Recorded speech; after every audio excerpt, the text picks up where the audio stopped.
Hari Ung ilahing awik namastu namasida Mastu silah mringi wang jagat karono siram tondo kawisiksaning bisono sono sinawung langin lobo estu masles tanto lampeng dudol jinan turu-tutur katulo tetilo tulat miring prading prasedya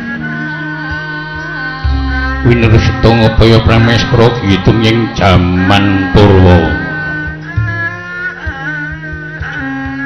winusudha trengkang dinama-dama winardi tameng lelata mangke tekap wasananing gubita irengging prambang matumpa-tumpa marma panggunggung sang mraenggata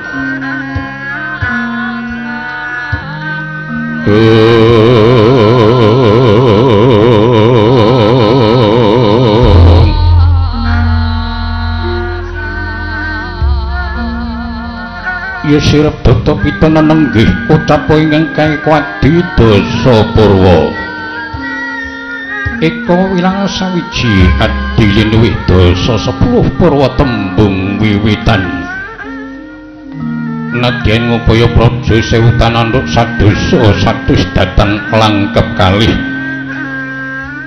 ucapa kang kinarya pambukaning kinarita ing dalu punika nenggih adeging pesanggrahan Bulu Pitu ya pesanggrahan Sewuntana yen katondra katon angung ejanira pesanggrahan manter mawa cahya sundul ngawiyat mung katon peteng surum sarna ting pratangga pati karana lebet wis tumampak ing perang Baratayuda Jaya binangun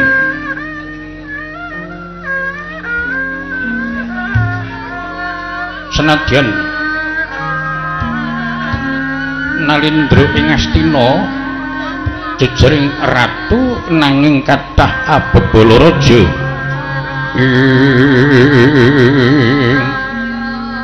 datangaken para kawula dasih senadyan Ratu Mancanegari sami manungkul wonten negari ing Astina datan kinarya ginebaging Pancakara pranyuta kayuyun yen daya bebayaning kautaman nanging kelenggan menika sang nata ing Astina dumunung wonten ing pesanggrahan Bulu Pitu jejuluk Prabu Jaka Pitana ya Prabu Gendari Putra Dastratmaja Raden Kurupati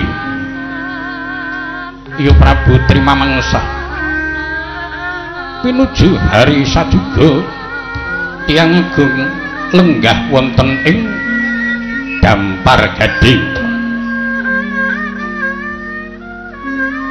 sigra mlet marang pasebani para kadang para pepunden suprambah para prajurit ingkang samya aglar wonten jawining pesanggrahan Bulu Pitu ingkang keparengaken punika warnanira Nindya mantringu parangsa Reginawati sengkuni ya pempeng soman ya Raden Trigantalpati senajan bebasan sampun sepuh nanging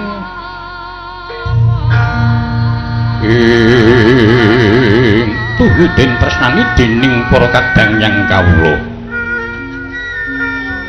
Reginawati sengkuni mengkeraken marang Nalindra ing Mandaraka iku warnanira Prabu Salya kaleres mara sepuh marang wagung ing Ngastina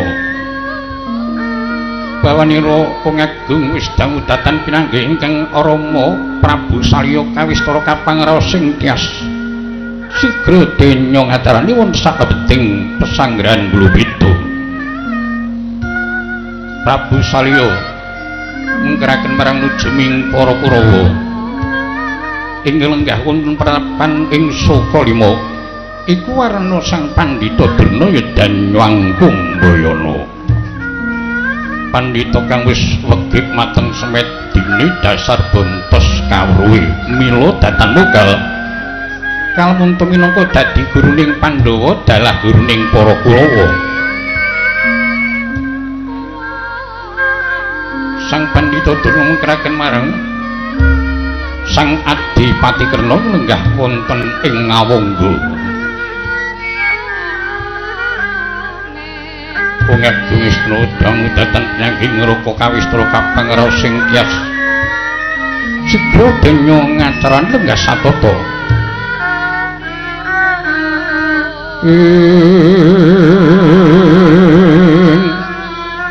Sang Adipati Karna ya Raden Suryatmaja Raden Suryaputra kapitang beteng ing negari ing Astina duk nalika dereng perang Baratayuda. Sang Adipati Karna mengkeraken marang Raden Kartomarma. Pasebanira ketingal ambeber kanca temengota mungkul muka kaya kunjung kisma awit ajrih lamun tok kalepatan denya ngadhep ngabiyantara. Raden Kartomarma mengkeraken para wadya boleng ing ambantu marang Ngastina. Pasebaning para prajurit ndabar Indra Samudra kami padaratan wonten jawining pesanggrahan Bulupitu. Ing ngagem busana markata jejer abrit sinawang saka mandra pindha kiri Pawaga. Kiri Gunung Pawaga genilir pindah Gunung Klagardawana. Ngagem busana jenar jejer kuning sinawang saka mandra pindha kudang macar wuwan. Ngagem busana Kresna jejer cemeng Cinandra pindha dandang kraton wangsa Punarpa.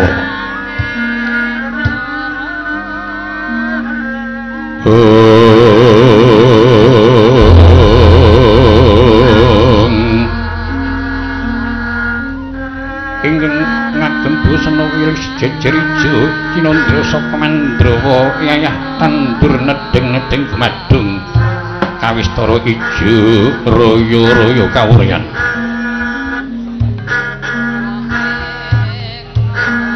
Ingkang ngagem busana sembagi jejer sembagi pindha Sekar Setaman.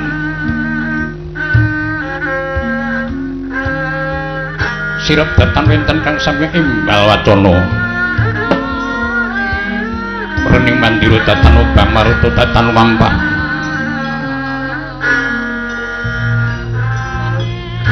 Sakwatawis wong agung ing Astina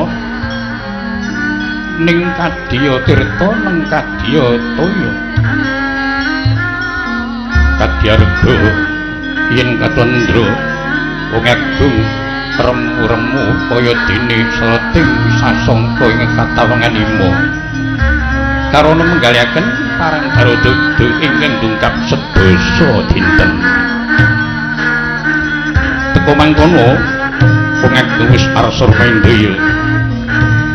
Durgi paseban wonten jawining pesanggrahan. Ayo kanca jajar kang seturut sak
sesungko kang aku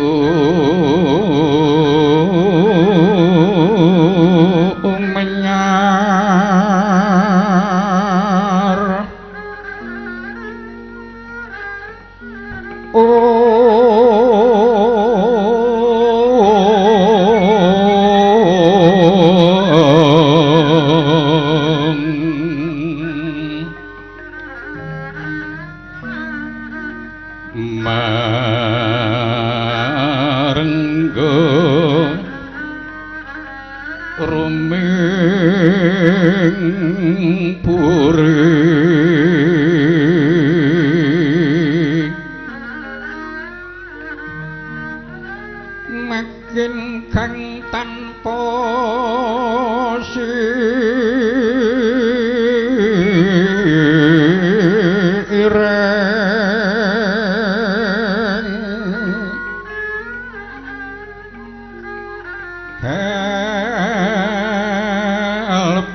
nujit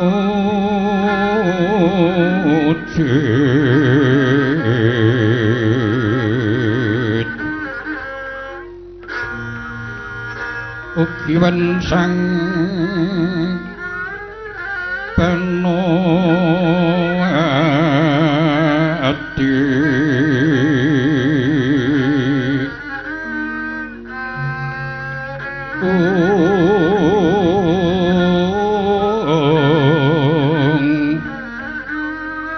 yoromrem alanggen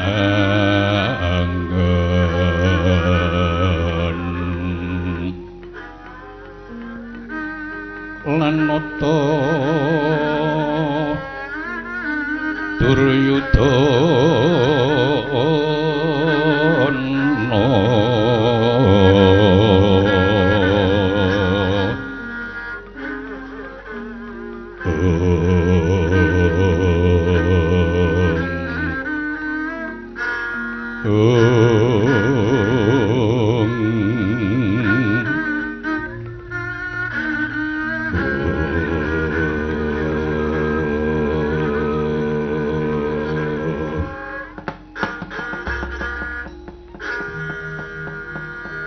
leng katining kang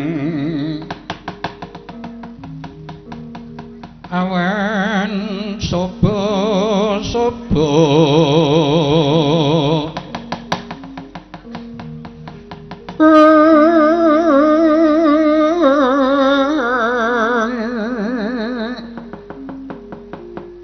ing Astina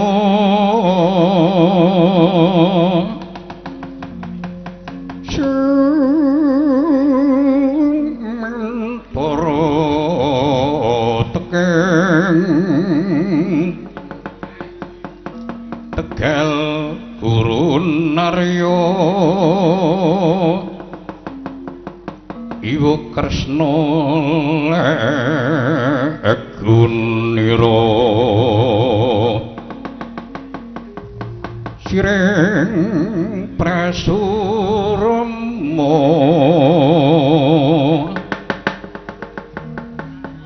Myangkan Wajanaka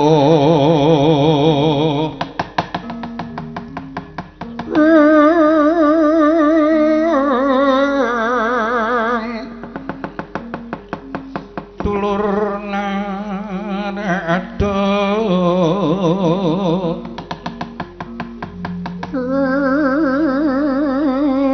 panggih Tegal luri milu karya Iwa Kresna aku sang bu pati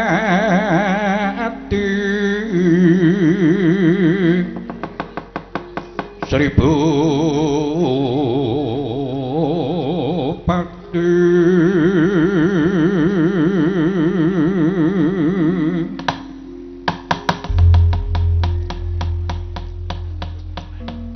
unirbeda pinara cipta sing mirati wang bawana langgit pepunden lawan tamrajawada paman Arya sampun ngantos kejoding bengalih begenira manira wiji paman Mlasa Jenar kula non nggih anak Prabu dahat kula tampi dupi nampi sabdanipun Anggir Prabu ingkang mentah ingkang bapa kepatihan sabdanipun anak Prabu amimbeta nadaya kasus santosanipun ingkang bapa kepatihan nggih engetipun ingkang bapa kados mboten krang setunggal menapa sowan wonten saklebeting pesanggrahan Bulu Pitu nggih keparing ingkang bapa ngaturaken sungkem pangabekti mugi kunjuk andhapada kula non inggih anak Prabu manira tampi kanthi bombong raos sing manah kacena paman saged njunjung wibawanipun ingkang putra manira ingkang menika keparengipun prayoga kenenggah langkung rumiyin paman Arya. Kula non nggih kados sampun boten kirang prayogi wismanipun ingkang bapa kepatihan. Kula non inggih anak Prabu. Semanten ugi pepunden kula Kanjeng Rama ing Mandaraga sak sampunipun lenggah kanthi prayogi ingkang putra Bakenira ngaturaken pambagya panagrami manggih kaluhuran rawuhipun Rama Mandaraga wonten salebetipun pesanggrahan Bulupitu.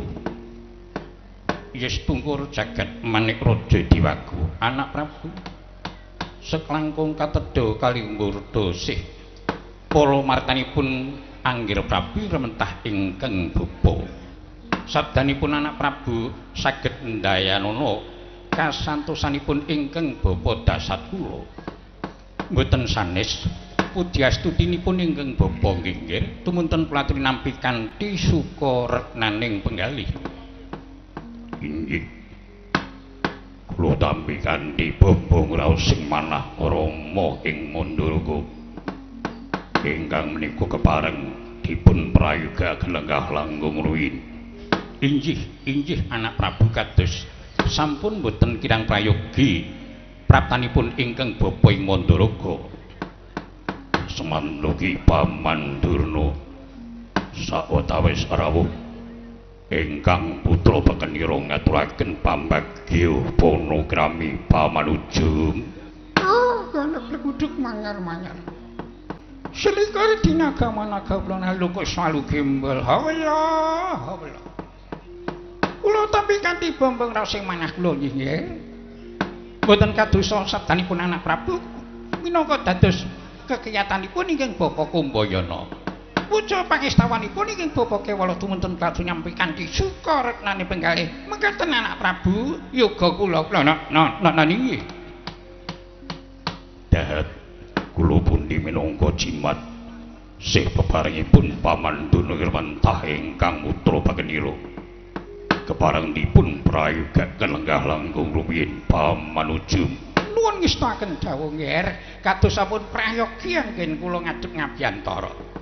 Wiwit wonten Jawi kula. Mekaten Paman Kumbayana.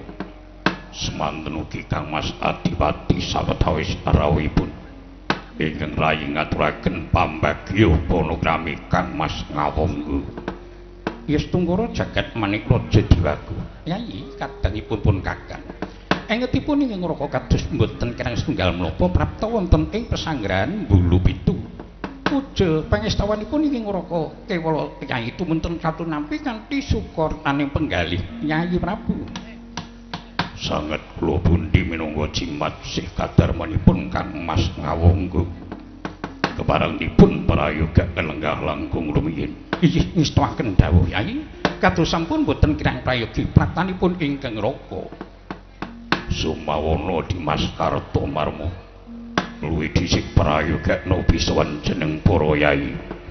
Inggih ngestaken dawuh pangendika dalem Koko Prabu kepareng ngaturaken Irayi ngaturaken bekti kunjuk anda padha mawantu-wantu. No nggih. Iya pun Kakang Tampa Dimas Kartomarma. Kejawi saking menika kawula kunduraken prusanipun Kanjeng Rama ing Mandaraga. Yes tungkara jagat manik raja Diwagu.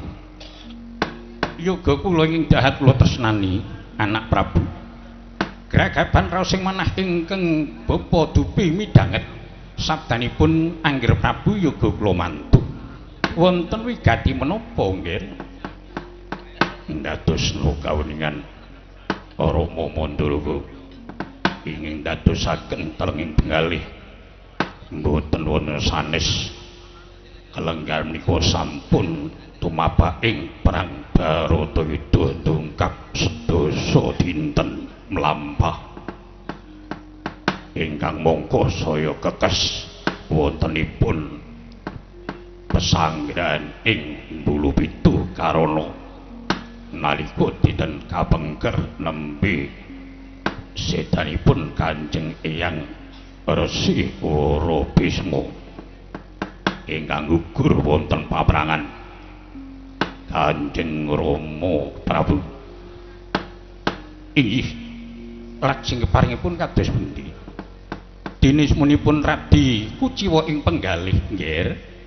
Saksedanipun ingkang Eyang Sang Resi Wara Bisma ing dadosaken Kuciwa raos sing manah kejawi namung Kanjeng Eyang Wara Bisma nalika majeng dados Senopati Utara Wiratsangka seta pejah wonten paprangan karana saking dayanipun Eyang Wara Bisma nanging kuciwanipun Rama Kanjeng Eyang Resi Bisma gugur wonten paprangan namung kaliyan jejering wanudya kula rumaos ribeng manahipun karana para Srikandi menika namung jejering putri kenging menapa saged nyirnaken pepunden kula Eyang Resi Bisma ingkang mongko menawi kula mangertos Senopati saking ngamartos daya tumpes tapis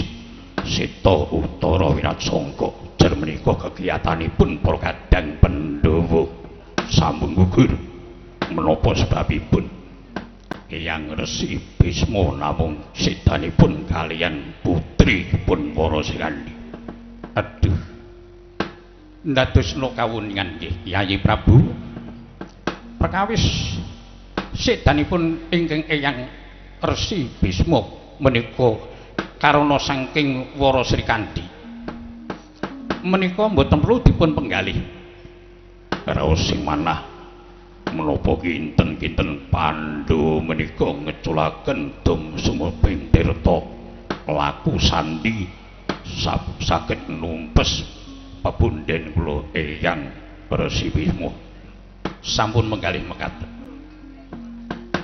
menawi ingkang Eyang Resi Bisma menika mbok bilih sampun mangertos jar menika pandhita ingkang Seti Mandraguna lahir trusing batos kula kinten upami wonten dom sunuping tirta wonten laku sandi pandugi kula ingkang Eyang Resi Bisma sampun prisa saderengipun mila anak Prabu sampun menggalih ingkang sanes-sanes jer kula kinten titamreca pada menika namung gumantung sedreming lampahi keparingipun Bathara ing Akarya Loka wonten bebasan ginedhangana kinuncenana yen pancen menika sampun garising sirna boten badhe kirang wargi mila saking menika jasanipun para Srikandi menika jejeripun wanodya nanging watakipun watak prajurit kendel.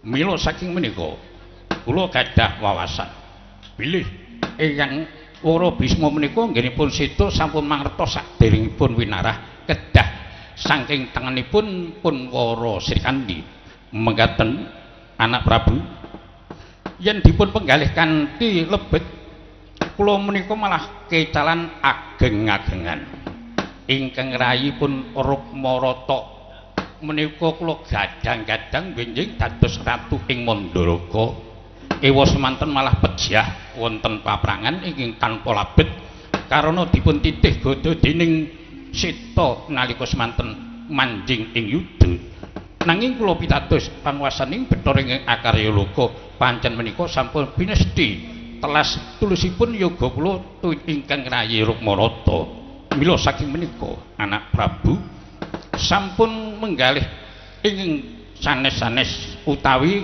kagungan raos cubriya dhateng kadang-kadang Pandhawa ingkang bagen wedal menika lajeng dipun penggalih saklajengipun Bratayuda kados pundi sinten ingkang tinuding minangka dadi Senopati Agung mekaten anak Prabu galuran sabdanipun Kanjeng Rama Mandaraka dados bombong raos sing manah kula Paman Arya kula wonten pangendika ing dawuh anak Prabu lajeng kados pundi wedal samangkih kinten-kinten sinten ingkang dipun pitados minangka dados Senopati Agung. Iya menawi wawasanipun ingkang bapa nggih mboten wonten sanes kejawi namung ingkang bapa nggih Kakang Durna. Jer menika pandhita ingkang wis sampun limpat ing pamudi bontos kawruh utawi olah kridaning Pancakara sampun boten badhe kekirangan. Langkung-langkung Kakang Durna menika dados guruning para Pandhawa inggih guruning para Kurawa.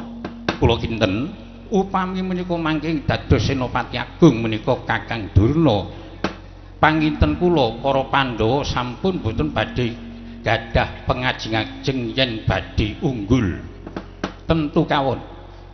Dernyatanipun Pandhawa menika dados yoga siswa kelayan Kakang Durna. Mila saking menika nggih panginten kula menika mangke malah para Pandhawa saksampunipun priksa Kakang Durna dados Senopati Agung kula kinten malah para Pandhawa sami pasrah bungkukan kelayan wakne Durna. Dur menika nggih guruning Pandhawa mekaten saking aturipun ingkang bapa kepatihan anak Prabu. Nggih marem raos sing manah ingkang putra Pagendira kaluhuran nggih Paman Durna. Oh kandhak lekuduk manyar-manyar sikul jinaga managa plana. Ayo ko swaluke. Allah. Nuwun wonten pangendika ing dawuh nggih. Mboten lidah sinambet kelenggam menika Paman Durna badhe kula pasrahi minangka dados Senopati Agung. Kula dados Senopati Agung. Mekaten matur nuwun sanget. Katihna anak Prabu menika tasih pitados dhateng ingkang Bapa Kumbayana badhe menika ketingal kula sampun sepuh. Bukti nyatanipun paduka pitados kelayan ingkang Paman. Matur nuwun sanget. Pancen menika sanget anggih kula ngajeng-ajeng nggih anak Prabu Sudana. Lah sasampunipun Paman Durna minangka dados Senopati Agung. Lajeng Senopati Pengajeng utawi Senopati Perang sinten? Ih. Nyuwun pangapunten dalem sewu Yayi Prabu. Wonten dawuh Kang Mas Adipati. Upami kepareng ingkang Raka Ngawangga minangka dados Senopati Perang. Yen Paman Durna minangka dados Senopati Agung. Menika mangke dugi prayogi Paman Pandhita Durna. Jar menika tanggal jawabipun Paman Ujung.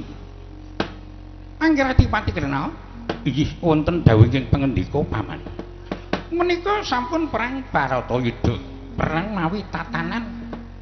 Senadyan para satriya, para senopati tasih kathah, namung Angger Adipati kemawon klaturi rumeksa kawigatanipun ingkang rayi anak Prabu Duryudana.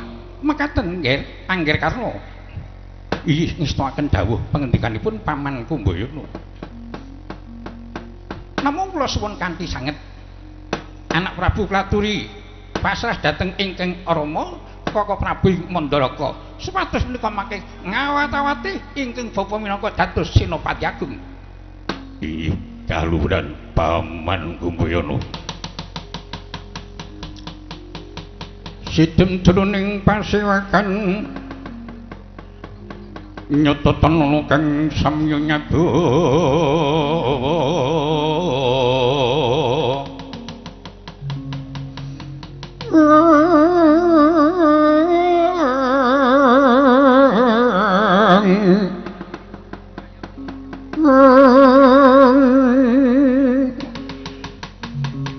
kaperbawan Sri Nalendra Utama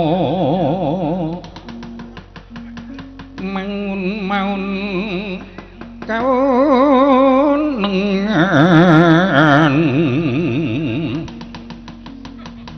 lermu sing duka cipta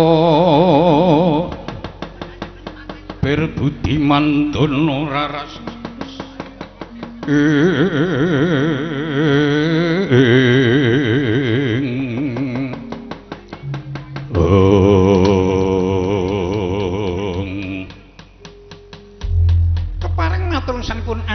Prabu Suyudana. Wonten dawuh Paman Ujun. Rehne ingkang Bapa Pandhita Duna sampun dipun pitados minangka dados Senopati Agung. Kula badhe ndapuk senopati perang. Ingin minangka kangge gelar menika mangke kula badhe ndamel gelar Gajah Metu utawi Gajah Ngamuk. Minangka dados telalene gajah menika ingkang arayi Bogodenta. Lajeng pengawaking Dewi Panggo ingkang Bapa Kumbayana. Lajeng bau kanan bau kering menika ingkang rayi Gretapati Patiwersaya. Lajeng suku menika ingkang rayi Tirtanata menapa dene Bulisrawa. Suku ingkang wingking menika Kartamarma menapa dene mangkih ing badhe kula tuting minangka dados senopati perang. Kaluran sabdanipun Paman Kumbayana. Yen mekaten kepareng ingkang Bapa Kumbayana nggih medal Jawi. Badhe rembagan kalian senopati perang samangkih ing badhe majeng wonten Rananggana. Kula langkung niraken sugeng tindak ngatos-atos Paman Ujun. Paman Arya, kula wonten pangendika ing dawuh anak Prabu. Kenira manira pitados midharaken para kadang Sentana Kurawa. Wonten sak njawinipun pesanggiran Bulupitu. Inggih ngestakaken dawuh terwaca pangendikan kalilan ana ingkang bapa nyuwun pamit medal Jawi midhalaken para senopati perang. Merangkung niraken sugeng tindak ngatos-atos Paman Plasa Jenar. Senajan ingkang bapa anak Prabu Kalilarana badhe medal Jawi saperlu ngombongi para senopati perang ingkang dipun dombani dening Adi Pandhita Durna minangka dados senopati agung. Merangkung niraken sugeng tindak ngatos-atos Kanjeng Rama ing Manduraga. Yayi semanten ugi ingkang Raka Ngawangga. Senajan mboten dados senopati perang, kula nyuwun pamit badhe nderek ngawat-awati senopati agung sedya manjing wonten papidan. Melangkung nderekaken sugeng tindak Kang Mas Adi Patikena. Dimas Kartamarma. Nuwun wonten pangendika ing dawuh Koko Prabu, aja krodene metu njaba pertahanan. Inggih, matur sedika. Terwata dawuh ing ranyun medal Jawi. Ati-ati aja kronden gawe Dimas. Dewa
paman lenggah inggih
Nungsung Letoman.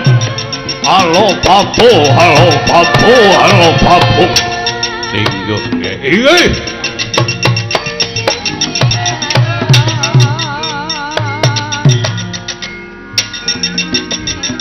Halo Papu, halo Papu.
Kurdos rumapangga tekaping para wanda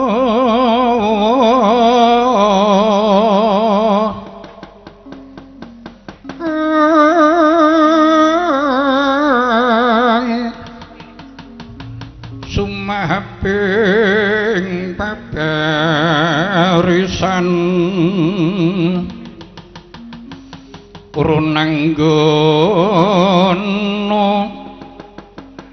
ora nanggono magawe gelar sira wang-wang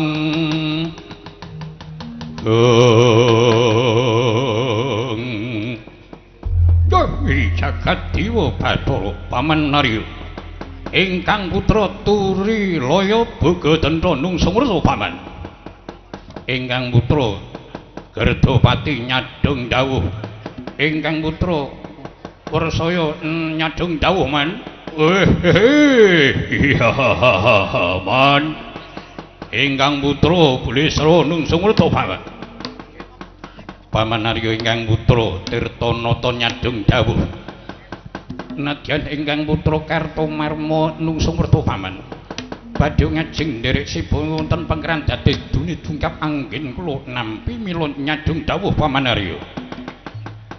Yung anak-anakku Kurawa iki nek dong nampa dawuh wae lenungsung werta pating brenga kaya cantruka kudanan ning ya kuwi nek dong ana gawean ting telesep mayeng-mayeng. Ya karang sing jenenge kaya aku ki dadi pengarep ki abot sanggane.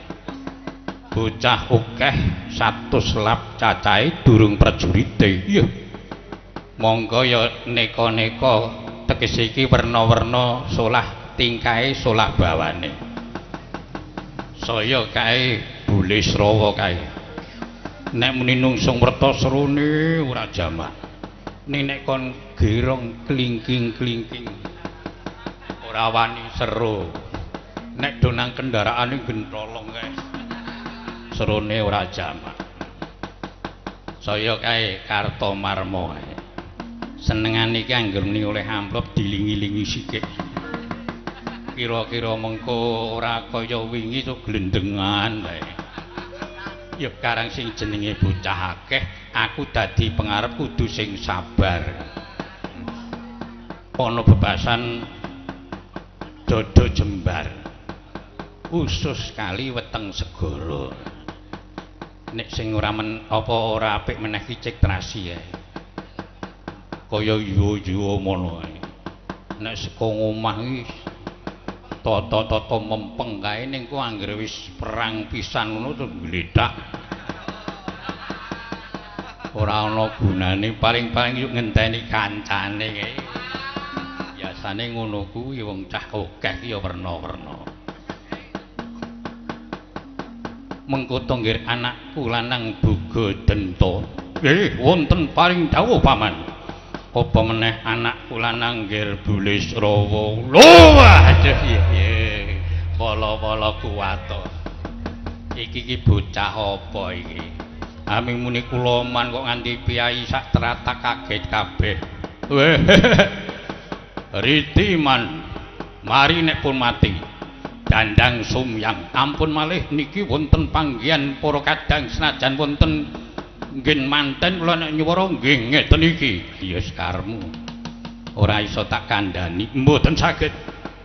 Pancen bocah ora genah kuwi ora kena kanggo patuladan marang para adi-adimu. Pulun nggih ngeten mboten nggih ngeten, Pak. Ya wis sakarmu. Rungokno ya nggih. Aja padha saur manuk nggonmu nungsung werta. Inggih, Stika. Anak lanang Boga Denta. Wonten dawuh paman Prasa Jenar. Apa meneh Gerdapati Patiwersaya. Wonten dawuh paman, kula wonten pangendika paman Prasa Jenar. Dadi pangertemu nat kalana jroning pesanggrahan Bulupitu ingkang karembug dening kabeh para kadang munggahing para papundhen. Kejaba amung iki Bratayuda wis tumapak 10 dina mlaku iki. Sing dirembug sedane Sang Resi Wara Bisma Swargi. Lah iki ndapuk minangka dadi Senopati Agung Wakne Palibaya. Ya Kakang Durna.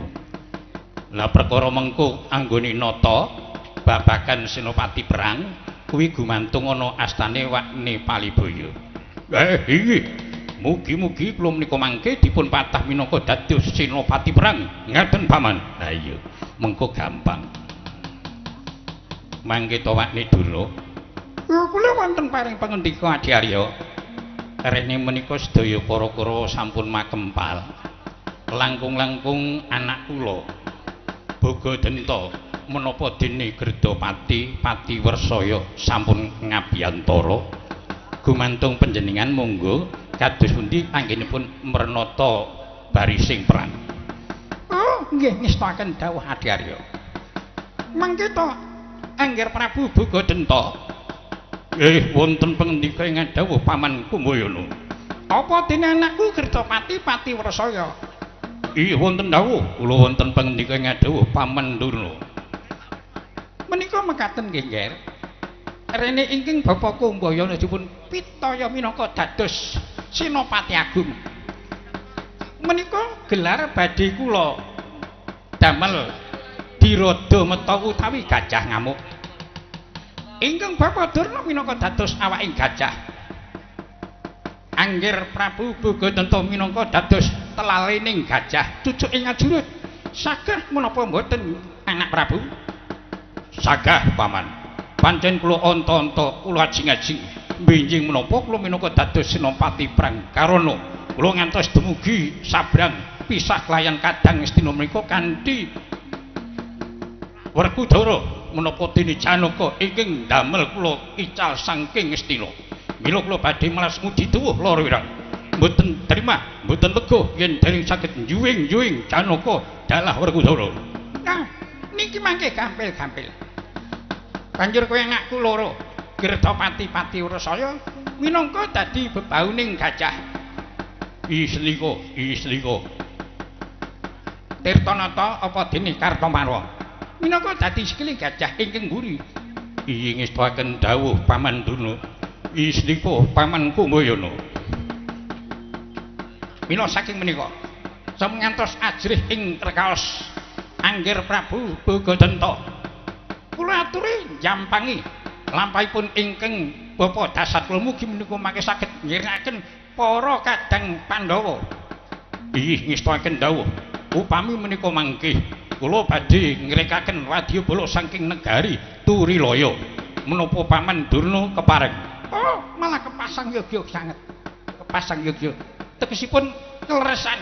Menika mangke para Pandhawa kantun nyepengi cek terus taleni lan pateni ten.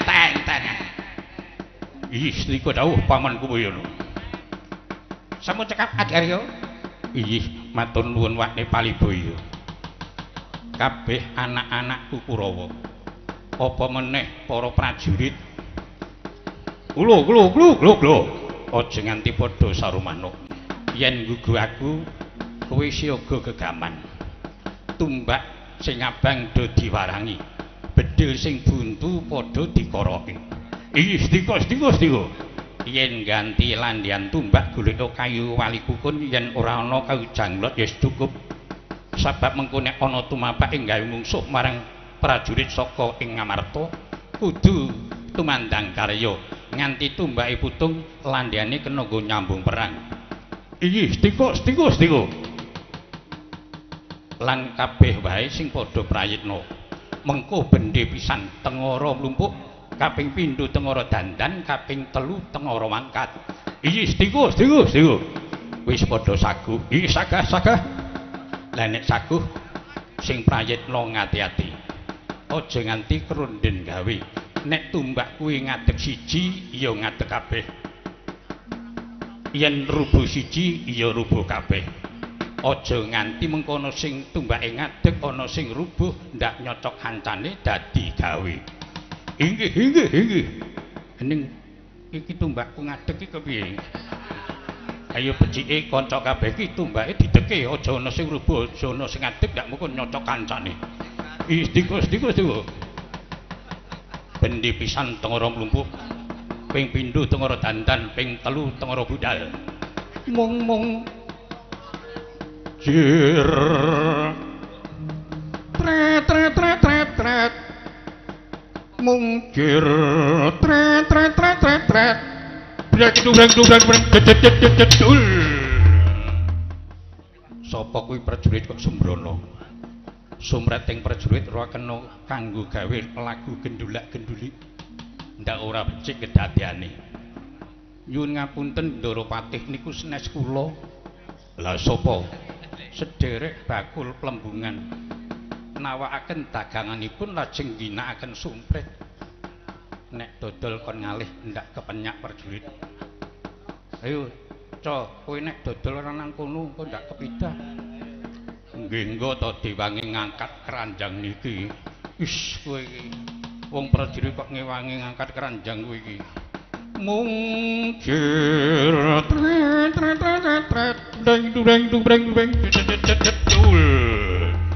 sampun dados pamen. Ya syukur bejo sewu. Monggo Wakne Durna bidal wedal menika minangka dados telalening gajah ingkang putra Bagadanta. Nuwun inggih kaluhuran Dyarya, monggo sareng-sareng lampah. Ayo nggir Bagadanta sak wadyabala budal dina iki. Iki sedika dawuh Paman Rasa Senar.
Satru layu tuntunane Ratu sedoso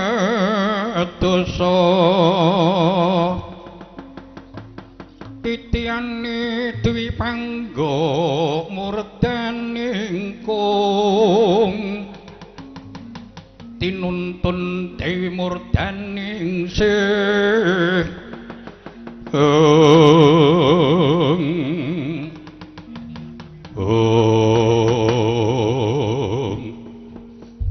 Cicimat wonten Mercapada Kaka Prabu Bagadenta ingkang layipun murdaning sepedhet nyumatung dawuh kados pundi keparingipun ingkang rayi dasat kula semanten ugi Gusti ing abdipun murdaning kung badhe nungsung pawarta. Oh, jagat Dewa Bathara diajeng Dewi Murdanise dawuh ingkang pangantika Kaka Prabu Gajah Murdaning kung wonten pangendika sinuwun marmane kowe loro-lorone tunggal tak awis kowe ngadhep ana ngarepku dados sumurupmu nat kala ngarep ing pengajap saka negara ing Turilaya aku apa dene Siadi kepengin bakal males ngudi tuwuh loro wirang marang Wrekudara apa meneh Arjuna jer pun kakang nganti uncat pisah marang para kadang Kurawa sebab saka pokal gawene Janaka lan Wrekudara mula pun kakang durung lega pamikire durung bisa nyempal badange Wrekudara lajeng kados pundi keparingipun Koko Prabu? Kelenggan iki pun Kakang minangka dadi cucuk ing ajurit ingkang dadi Senopati Agung Paman Pendhita Durna. Digawe gelar yaiku Gajah Metu utawa Gajah Ngamuk.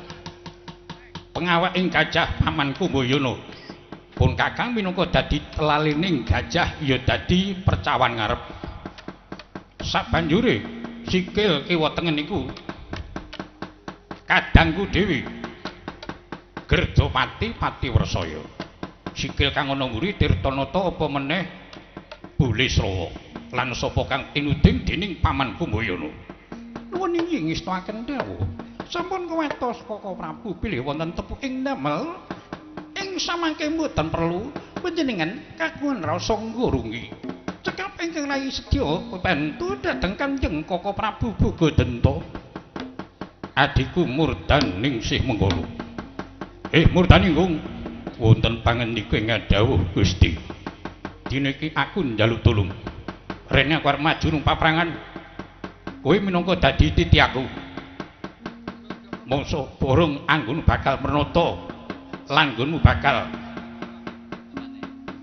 melu-melu nyengkuyung nggonku sedya maju ing paprangan.